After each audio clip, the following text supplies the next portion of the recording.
Good morning, everybody. Michael here. It is Palm Sunday in the year 2020, April the 5th.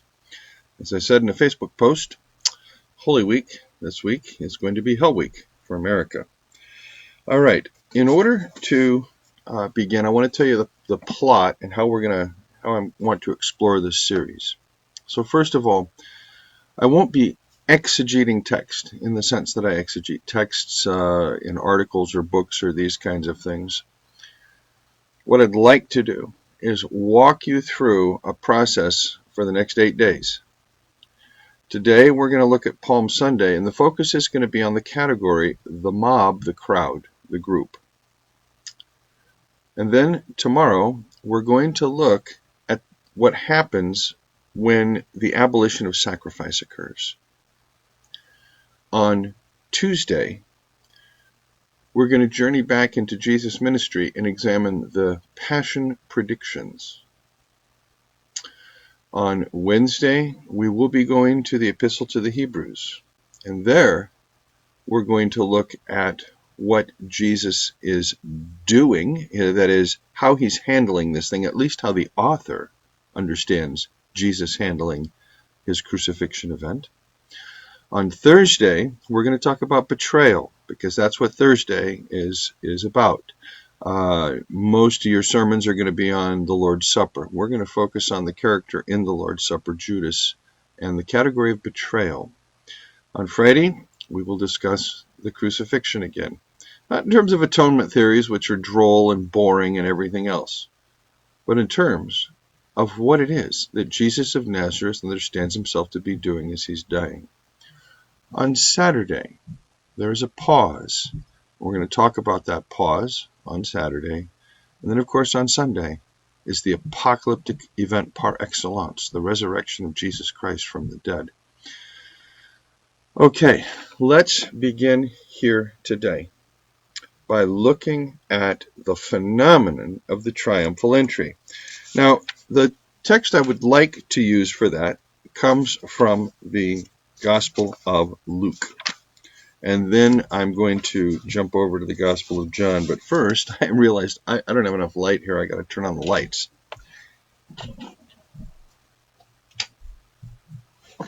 There we go. Now I can read my Holy Bible. Okay. So the triumphal entry.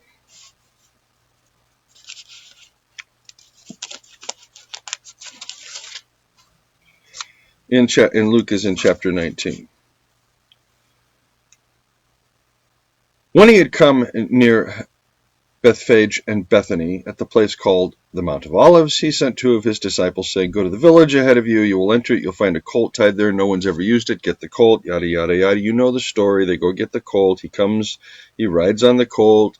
As they're approaching the path down from the Mount of Olives, the whole multitude of the disciples began to praise God joyfully with a loud voice for all of the deeds of power that they had seen, the dunamis, the so-called miracles, saying, "Blessed is the King who comes in the name of the Lord, peace in heaven and glory in the highest heaven." Now this is reminiscent, isn't it, of the opening chapters of the Gospel of Luke, where you have that great eschatological overturning. The poor will become rich, the rich will become poor.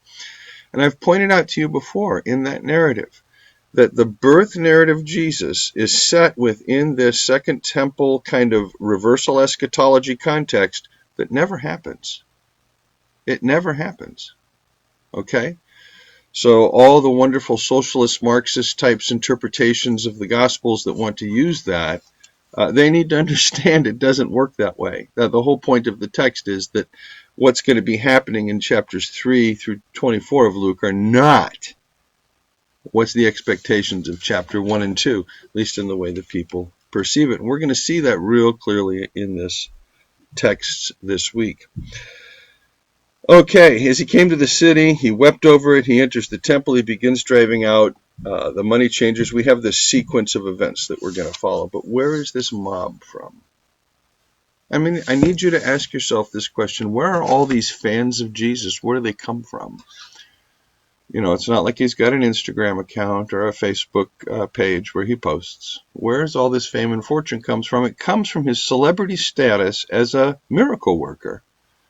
They're going, this guy can do all kinds of things for us. Man, he can do the kinds of things that Herod can't do, Pilate can't do, Caesar can't do.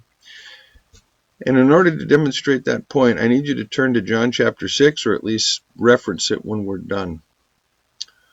Because it's after the feeding of the 5,000 in the gospel tradition that everything will change for Jesus. It's after the feeding of the 5,000 that he first will talk about the Son of Man dying. You don't have any of this language of a passion prediction prior to the feeding of the 5,000. Up until that point, there's this Jubilee ministry. Jesus is engaging in healing, teaching, preaching, exorcising demons, etc., etc. And then you come to the feeding of the 5,000, and everything changes after that in the storyline. Why? John chapter 6 gives us that clue. It says that when Jesus had finished feeding the 5,000, they wanted to make him a king. They wanted to politicize him. They wanted him to rule over them. They wanted a beneficent leader. They wanted somebody that cared for them. And they saw that in him. And they wanted him to do that. But first, in order to do that, he has to dispossess Caesar of his throne, or Herod of his throne, or Pilate of his procuratorship. And the only way to do that is to raise a standing army that believes and is willing to go to war.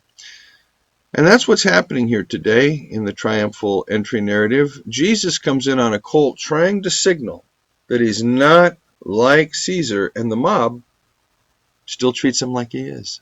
You see, the mob doesn't get it. The crowd doesn't get it. They still don't get it. The 99%, the 99.9% are blind as bats. Why? Why can't they see what's right in front of them, a king on a colt? Why do they do one of two things? Preachers, I should say. They're going to do one of two things with this text. You're either going to have this text read as a glory text in the sense that Jesus is the king and the crowd recognizes his messiahship, yada, yada, yada, yada, yada, and we all ought to be like the crowd, and we go into church on Palm Sunday and we wave our palms and we go, Hosanna to the king, and it's all bullshit. And then you got the liberals, and they're going to come to this text and they're going to go, it's about Caesar, it's about politics, it's about, the oppression of the poor, and on and on and on. And it's not that they're wrong. It's that they also fail to see what the whole thing is about. And why do they fail to see that? I'll tell you why the liberals fail to see anything. It's real simple.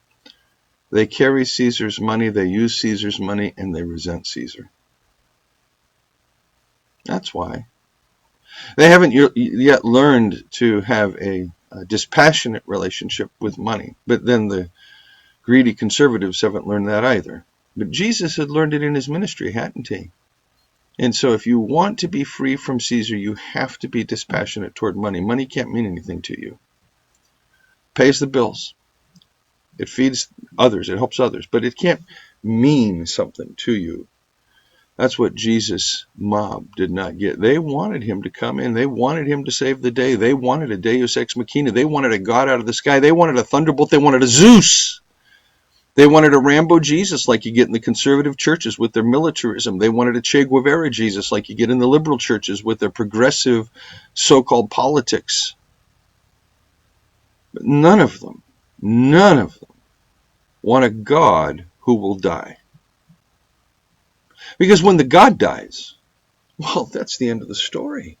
There's no more free lunch. Nobody wants that. But that's what's coming. And this is what they cannot see. They cannot see this. Why? Because they're a mob. All they have done is imitated each other's desires. All this happy clappy stuff you see, joy, joy to the world, and all this stuff that's going on in the triumphal entry narrative, it's the same thing you see at a football stadium. It's the same thing you see at a rock concert.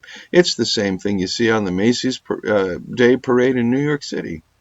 It's just a group phenomenon. You see it every Sunday in church, man, and especially the charismatic churches. They do the same thing every damn week. and miss the point, just like the mob. Why? What is it they cannot see? Here's their king riding on a colt, getting ready to go down in flames, in infamy. And they can't see it yet. And what they don't see is that within a week, they will be shouting, "Crucify him." Same crowd, same mob, same set of disciples will abandon, betray, and deny Jesus. Just like we would today, just like we still do. Now bring this into modern America, my friends, and just think about where you're at today, or the world. I don't care if you're in Africa, you're in Europe, it doesn't matter. Australia, the Far East, it doesn't matter. Think about it. You have governments. Every one of us has a Caesar.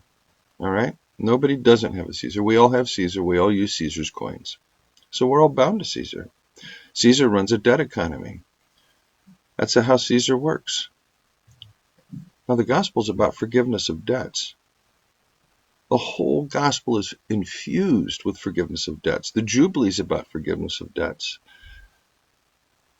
What the human species needs is forgiveness of their debts. And that's what's accomplished on the cross. God has forgiven all debts.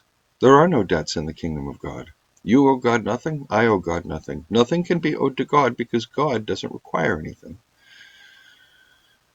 In the same way, on this planet where God reigns, debts are forgiven, sin is forgiven, and debts are forgiven. And this is how we know that this planet has not yet got the gospel, and how we know the church has not gotten the gospel, and how we know that political leaders who claim to love Easter so much have not gotten the gospel. Because they don't understand the forgiveness of debt. And if they did, they would understand that's what the mob needs more than anything else. Jesus understood it. He took all societal debt with him to the cross and canceled it. It's over. Which means we neither owe God nor do we owe each other when we give. Remember, Jesus says, don't let your left hand know what your right hand is doing. Don't have a memory of it.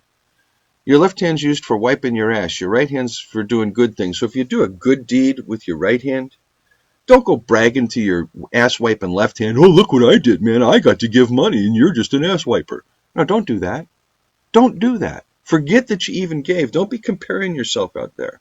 Forgive debts. People owe you, forgive them. That's how the world's going to turn, folks, into something positive. But the more debt piles up, the more unforgiveness piles up, the more violence will increase. And we're about to see that in Holy Week, and we're about to see that here in America. This is a social phenomenon Rene Girard has adequately explored and explained, and we've seen it over and over and over in societies all around the world, and now we're going to see it in ours. And what America is about ready to do is to look for a fall guy. Now, the government can't afford to have an internal fall guy, so it's going to try and pick an external one, China. Just like the mob picked Pilate or Caesar.